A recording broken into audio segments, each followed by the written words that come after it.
परछाई उसको दिखाई देती है उस मिरर में काव्या को। तो एकदम से घबरा जाती है, डरती है और चिल्लाने लगती है, राहुल राहुल। लगता है कि उसके खांधों पर जो है ना कोई 100 किलो का वजन डाल दिया हो। चिल्लाती है काव्या। जैसे ही मिरर में देखती है तो काव्या क्या दिखती है, उसके पीछे एक भयानक सी डरावनी सी दरवाजे को नॉक करता है, डोर को खटखटाता है। Hello guys, welcome to back my another story. तो ये स्टोरी है मेरे कजन भाई राहुल की। राहुल की कुछ ही साल पहले शादी हुई है और उसके वाइफ का नाम है काव्या। तो ये लोग की शादी होकर नई नई शादी हुई थी। दोनों सोचते हैं हनीमून पे जाने का। अब जैसे हनीमून पे जाने का सोचते हैं तो घर वालों की परमिशन भी होना ज़रूरी होता है। तो वो लोग घर वालों से परमिशन लेते हैं, घर वालों की इजाज़त मिल भी जाती है। जैसे घर वालों की इजाज़त मिल जाती है तो दोनों सोचते हैं कहाँ जाएँ कहाँ जाएँ। काव्या कहती है राहुल क्यों ना हम मनाली जाएँ। तो राहुल एग्री हो जाता है, मनाली की जो है होटल वगैरह बुकिंग कर लेता है, फ्लाइट की भी बुकिंग कर लेता है। अगले ही दिन जो है ये लोग मनाली के लिए निकल जाते हैं। अब जिस होटल में बुकिंग किए हैं उस होटल को पहुँचते हैं। वहाँ के रिसेप्शन कहते हैं आपकी बुकिंग यहाँ पे है। तो वेटर जो है ना काव्या और राहुल को वो लोग का रूम दिखाने के लिए जाता है। रूम दिखाने के लिए जाता है, रूम दिखाने के बाद कहता है सर आपका ये रूम है, अगर आपको कुछ भी नीड है तो आप फ़ोन करके जो है रिसेप्शन पे आप बोल सकते हैं, रूम में फ़ोन लगा हुआ है। तो राहुल कहता है थैंक यू, वेटर चला जाता है। अब जैसे काव्या और राहुल रूम में एंटर करते हैं, सफ़र की वजह से हालत ये लोग की दोनों की थक जाती है। तो राहुल कहता है काव्या से, काव्या आप जाकर फ्रेश होकर हो जाओ, थोड़ी सी थकान हल्की हो जाएगी। तो काव्या कहती है नहीं नहीं आप जाकर फ्रेश होकर आ जाओ, तब तक मैं सामान रख देती हूँ, आपके बाद जो है मैं फ्रेश होने के लिए जाती हूँ। तो राहुल कहता है ठीक है ओके। वो जाके जो है फ्रेश होकर बाहर आ जाता है। अब जो है काव्या चाहती है फ्रेश होने के लिए। जैसे काव्या अंदर एंटर करती है, बाथरूम के अंदर एंटर करके जो है जैसे शावर लेने लगती है, कुछ देर के बाद जो है काव्या को एक डरावनी सी भयानक सी आवाज़ आती है। काव्या एकदम से घबरा जाती है, घबरा कर जो है राहुल को आवाज़ देने लगती है, राहुल राहुल चिल्लाती है। लेकिन राहुल को जो है काव्या की आवाज़ राहुल के कानों तक पहुंच ही नहीं पा रही है, क्योंकि राहुल जो है हेडफोन लगाकर म्यूजिक सुन रहा है। काव्या एकदम से घबरा जाती है। कुछ देर के बाद जो है काव्या को वो डरावनी सी आवाज़ आना बंद हो जाती है।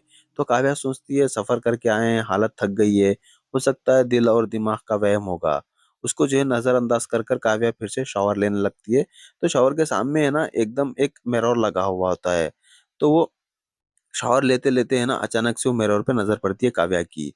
तो वो देखती है एकदम से एक भयानक परछाई उसको दिखाई देती है उस मिरर में काव्या को। तो एकदम से घबरा जाती है, डरती है और चिल्लाने लगती है राहुल राहुल राहुल। लेकिन राहुल के कानों तक काव्या की आवाज़ पहुँच ही नहीं पा रही है। सच में राहुल चूतिया है। एकदम से काव्या घबरा जाती है और काव्या को ऐसा लगता है कि उसके खांधों पर जो है ना कोई 100 किलो का वज़न डाल दिया हो। चिल्लाती है काव्या। जैसे ही मिरर में देखती है तो काव्या क्या दिखती है, उसके पीछे एक भयानक सी डरावनी सी आत्मा खड़ी है और काव्या का जो है ना गर्दन खा रही है। ये देखकर काव्या एकदम से चिल्लाकर जो है ना बेहोश हो जाती है। बेहोश होने के बाद बाहर जो राहुल बैठा है, एक आधा घंटा हो जाता है। तो राहुल सोचता है यार आधा घंटा हो गया, अभी तक काव्या बाहर क्यों नहीं आई। वो जाता है बाथरूम के दरवाजे के पास, दरवाजे को नॉक करता है, डोर को खटखटाता है, कहता है काव्या क्या हुआ, अभी तक आपने बाहर निकला नहीं, आपका हुआ कि नहीं हुआ। कोई रिस्पॉन्स नहीं आता। रिस्पॉन्स आएगा कैसे, काव्या तो बेहोश पड़ी है। अब राहुल जो है ना दरवाजे को खोलने की कोशिश करता है, दरवाजा खुल नहीं पाता।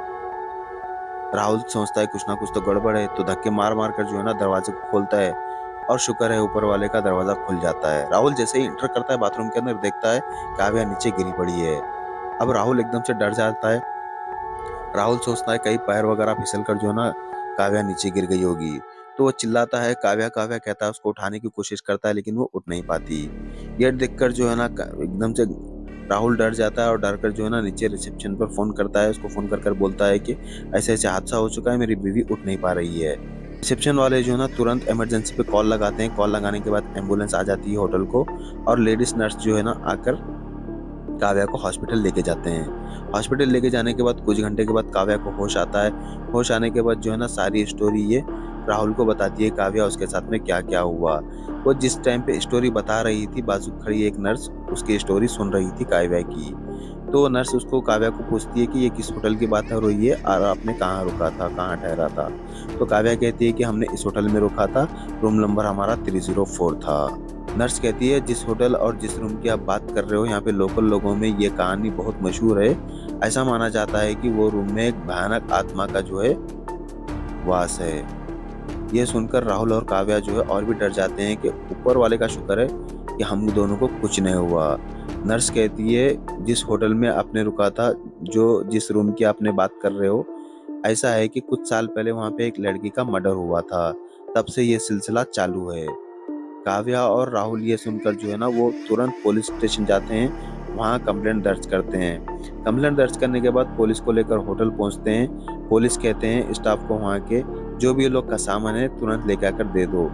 काव्या और राहुल कहते हैं हमको वो कपड़ा वगैरह हमारा कुछ नहीं चाहिए, क्योंकि वो लोग को डर होता है कि अगर वो कपड़ा वापस हमारे पास आएगा तो जो हमारे साथ घटना गुजर चुकी है हो सकता है वो कपड़ों के साथ हमारे घर तक ना आ जाए। इसलिए वो सामान वगैरह वहाँ पे छोड़कर जो है वापस अपने घर लौटते हैं। जैसे ही घर लौटते हैं ये स्टोरी सारी अपनी फैमिली को बताते हैं। फैमिली वाले भी जो है ना ऊपर वाले का शुक्र करते हैं कि आप दोनों सही सलामत आए, हमारे लिए यही काफ़ी है। दैट्स इट गाइस, इस स्टोरी में इतना ही यार। मिलते हैं अगले स्टोरी में, तब तक के लिए चैनल को सब्सक्राइब कर लो, बेल आइकन को भी ऑन कर लेना, और हाँ, वीडियो पसंद आया वीडियो को लाइक कर दो, कमेंट जरूर करना। चलिए मिलते हैं अगले वीडियो में, तब तक के लिए बाय बाय।